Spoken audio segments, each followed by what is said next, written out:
Hello বন্ধুরা, simple life with শ্বেতার সাথে তোমাদের আরেকবার অনেক স্বাগত জানাই।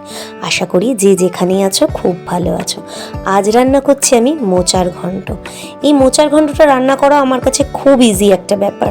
সে ইজিভাবে আমি কী করে রান্না করেছি সেটাই তোমাদের সাথে শেয়ার করছি। কি তোমরা ভাবো মোচা রান্নাটা ভীষণ ভজঘট, কিন্তু একদমই নয়। বিশ্বাস করো, মোচাটাকে কুচিয়ে নিয়ে সেটাকে হলুদ জলে একটা সিটি মেরে নেবে, মধ্যে হলুদ মিশিয়ে দেবে কিন্তু, তাহলে তাতে কষটা বেরিয়ে যাবে।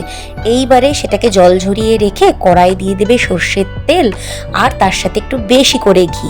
তার মধ্যে ফোড়ন দেবে গোটা গরম মশলা, জায়ফল জয়িত্রী থাকলে তাই, জিরে, গোটা জিরে আর দেবে তেজপাতা, শুকনো লঙ্কা। ফোড়ন দিয়ে ফোড়ন থেকে ভালো করে গন্ধ বেরোলে ডুমো ডুমো করে কেটে রাখা আলুগুলোকে ভেজে নেবে।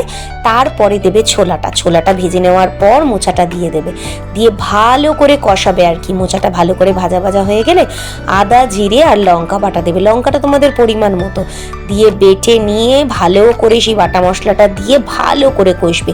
কষা কষা যখন একেবারে হয়ে যাবে তখন এই যে একটুখানি 1 কাপ বা 1.5 কাপ মতো জল দিয়ে দেবে। দিয়ে জলটাকে ভালো করে শুকিয়ে যখন দেখবে আবার এরকম তেল ছেড়ে বেরিয়ে এসছে, এইরকমভাবে কষা হয়ে গেছে, এতে পরিমাণ মতো মিষ্টিটা দিয়ে দেবে। দিয়ে ব্যাস ভালো করে নাড়াচাড়া করবে, করে নামিয়ে নেবে। আর নামানোর সময় তোমাদের যদি মনে হয় ঘিটা একটু কম, আর একটু ঘি দিয়ে দেবে। এটাতে তোমরা কিন্তু নারকেল কোড়াও এই সময় দিয়ে দিতে পারো।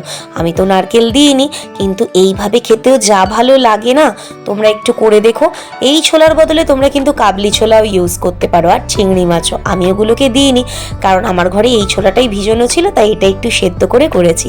গরম ভাতের সাথে মোচার ঘন্ট, আহা হা।